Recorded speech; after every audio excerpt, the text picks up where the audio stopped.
ہوا مولانا، وہی ہمارا کارساز، وہی ہے مشکل کشا، وعلی اللہ فلیتوکل المؤمنون۔ اہل ایمان اسی دی ذات تے توکل کرنا چاہیے۔ جدوں کوئی مصیبت دکھ پریشانی آ جائے، یقین اجتماع ہر انسان دکھی ہے، کوئی نہ کوئی ٹینشن پریشانی بیماری، ماں بیمار ہے، باپ بیمار ہے، اولاد بیمار ہے، بیوی بیمار، رزق نہیں ہے، قرضہ چڑھ گیا ہے، مصائب نے تکالیف نے، کوئی جسمانی بیماری لگ گئی ہے، ٹی بی ہے، کینسر ہے، یا کوئی اور تکلیف بیماری مستقل بیماری لگ گئی ہے، شوگر ہے، کئی اور بیماریاں نے۔ نبی علیہ السلام نے فرمایا میرے صحابہ ایک وقت ایسا آئے گا جب سود عام ہو جائے گا اور زنا عام ہو جائے گا، اس وقت میری امت ایسیاں بیماریاں پیدا ہو جان گیا جنہ بیماریاں دا نام تواڈے آباؤ اجداد نے نہیں سنیا ہوئے گا۔ لہذا سوچی کہیں گرفت نہیں، پکڑ نہیں، عذاب تے نہیں، یا یہ ازمائش اہل ایمان نے مخاطب کر کے قرآن نے پہلے ذہنی طور تے تیار فرمایا خبردار مصائب و تکالیف تو اڈے تے آ سکتی یار، یہ نہیں کہ نماز چھاڑ دو۔ جس طرح ایک حدیث سرور کائنات محمد رسول اللہ صلی اللہ علیہ وسلم دے پاس ایک شخص آیا، اس نے آ کے کلمہ پڑھیا، اسلام قبول کیتا، اسلام قبول کر کے گھر گیا، بخار چڑھ گیا۔ چوں ہی بخار چڑھیا اس دی شدت برداشت نہ کر سکے، وہ شخص چلیا نبی علیہ السلام، فرمایا یا رسول اللہ جو ہی اسلام قبول کیتا ہے، جو ہی کلمہ اسلام پڑھے ہے تے بخار چڑھ گئے۔ نبی علیہ السلام نے فرمایا کہ تیرا بخار تنو پچھلے گناہوں تو پاک کر رہے، پریشان نہ ہو۔ گھر چلا گیا، حوصلہ مل گیا، بخار اور شدت آ گئی۔ دوسرے دن پھر آیا، یا رسول اللہ کدوں مکڑے نے گناہ، یہ تو پھر اور ود گیا، فرمایا صبر کر۔ تیسرے دن پھر آیا، یا رسول اللہ بخار اور بڑھ گیا، بیماری اور بڑھ گئی، فرمایا صبر کر۔ تیسرے دن واپس گیا، بخار اور بڑھیا۔ چوتھے دن آ کے کہنے لگا میری اسلام تو توبہ، میری دین تو توبہ، میں ایسے اسلام تو رہا جی بخار چڑھ جائے اور بیماری ختم ہون دا نا ہی نہ لے، میں حال تے کفرج کدے میرے سار نو درد بھی نہیں سی ہویا، اسلام قبول کیتے تے دکھ تے مصیبتاں آ گئی نے، میں ایسے اسلام تو رہا، ادھروں اسلام تو پیچھا ہٹیا ہے، ادھروں اللہ نے ایسی بیماری لائی ہے کہ دنیا تو ہی چلا گیا ہے، انجام ہی بڑا برا ہے۔ یاد رکھیے اہل ایمان تے دکھ کوئی مصیبت آ جائے سوچئے سمجھئے کہ آئی کیوں۔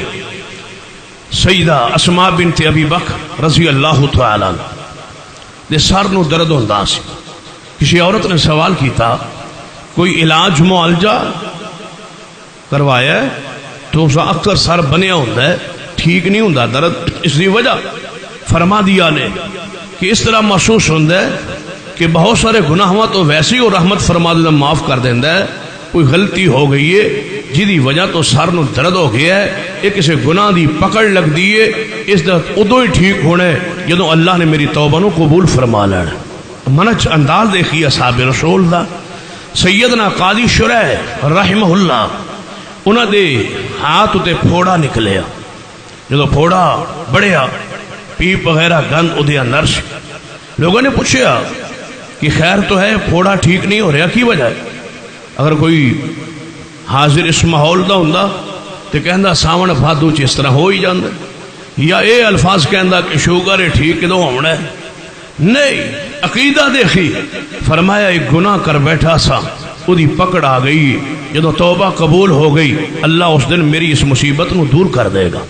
انہاں دا منج سی، عقیدہ سی۔ امام محمد بن سیرین رحمہ اللہ انہاں دے قرض چڑھ گیا، مقروض ہو گئے، سوال کیتا گیا کہ تواڈے اوتے اتنا قرض کیوں چڑھ گیا؟ آخر اس کی وجہ فرمایا میں بڑا غور کیتا ہے، اس مسئلے تے بڑا سوچ کیتی ہے کہ میرے تے آخر قرضہ چڑھ کیوں گیا ہے۔ فرمان جڑی بات میں خیال سمجھ چاہیے، آئی تو 40 سال پہلے ایک گناہ ہویا سی، اللہ نے اس گناہ کی وجہ تو میں نے پکڑ لے۔ اپنے گناہ طرف غور کیجیے، اپنی سیرت اور کردار طرف غور کیجیے، رب دے بارے نعوذ باللہ بدگمانی پیدا نہ ہوئے، بیماری برا نہ کہو، اور تکلیف و مصیبت نو پریشانی اس نو گالی نہ دو۔ نبی علیہ السلام نے فرمایا خبردار کوئی شخص تو آڈے چو بخار نو گالی نہ دے. کیوں؟ مومن تے بخار آ جائے اللہ اس بخار دی وجہ تو مومن دے کئی گناہ معاف فرما دے. لہذا برا نہ کہو بیماری، تکلیف نو برا نہ کہو، جو اللہ نے لکھیا ہونا ہے. اور ذہنی طور تے قرآن نے تیار کر کے کی فرمایا ہے؟ فرمایا وَلَنَبْلُوَنَّكُمْ بِشَيْءٍ مِّنَ الْخَوْفِ وَالْجُوعِ وَنَقْصٍ مِّنَ الْأَمْوَالِ وَالْأَنفُسِ وَالثَّمَرَاتِ وَبَشِّرِ الصَّابِرِينَ الَّذِينَ إِذَا أَصَابَتْهُمْ مُصِيبَةٌ قَالُوا إِنَّا لِلَّهِ وَإِنَّا إِلَيْهِ رَاجِعُونَ أُولَئِكَ عَلَيْهِمْ صَلَوَاتٌ مِّن رَّبِّهِمْ وَرَحْمَةٌ وَأُولَئِكَ هُمُ الْمُهْتَدُونَ. فرمایا ایماندارو اسی ازما سکنے ہاں تھانوں ازمائش تواڈے تے آ سکدی ہے، دشمن دا خوف مسلط ہو سکدا ہے، اچانک دشمنی بن سکتی ہے، کسی نہ اختلاف جھگڑے دی نوبت آ سکتی ہے، یا بھوک تواڈے تے فقر تنگ دستی غربت مسلط ہو سکتی ہے، یا تواڈے مال دی کوئی کمی آ سکتی ہے، پہلے فراوانی ہوئے پھر کمی ہو جائے، یا گھر وچوں کوئی جی فوت ہو سکتا ہے، باپ دے بارے ذہن ہوئے کہ بہت امیداں وابستہ ہون، اچانک باپ نو موت دا پیغام آ جائے، اولاد چو بچہ جوان ہو جائے، ذہن ہوئے کہ گھر سنبھال لے گا لیکن موت دا پیغام آ جائے، ماں چلی جائے، بیوی چلی جائے، راتوں رات گھر دا نظام و سسٹم ہی تبدیل کر کے رکھ دے. فرمایا میں استقادر ہاں. یا پھلاں دی کمی ہو جائے، تھوڑے باغات اجڑ جان، اللہ کی طرفوں گرفت عذاب دا شکار ہو جاؤ، اگر ذہنی طور پہ تیار ہے کوئی بیماری، کوئی دکھ، کوئی مصیبت، کوئی پریشانی آ جائے تو ہاڑے لئی ضروری کیے. فرمایا وَبَشِّرِ الصَّابِرِينَ، تو ہاڑے تے لازم ہے، خوشخبری ہے، بشارت ہے انہاں لوگاں لئی جڑے اس مصیبت تے صبر کرن، بدگمانی نہیں، بد عمالی نہیں، صبر. جو ہی مصیبت آ جائے، آخر ہر مومن دا فہم عقیدہ اپنا درست کیجیے کہ مصائب تے آنے لے، لیکن مصائب تو بعد ساری حالت کیفیت کی ہوئے. جو ہی مصیبت آئے سنے دیکھے کی کہے الذین اذا اصابتهم مصیبہ قالوا انا للہ و انا الیہ راجعون. حدیث سنیے میرے تواڈے محبوب جناب محمد صلی اللہ علیہ وسلم دی بیٹی سیدہ زینب رضی اللہ تعالی عنہ افضل ترین بیٹی ہے نبی علیہ السلام نے. آپ نے فرمایا میری افضل ترین بیٹی ہے زینب رضی اللہ تعالی عنہ.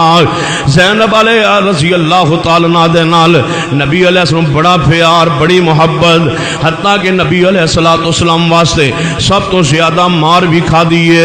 تے سیدہ زینب رضی اللہ تعالی عنہ نے جو ہجرت کر کے مکہ و مدینے وال آ رہی نے، راستے اندر ہبار کافر نے آپ نو نیزے مارے نے اور آپ دے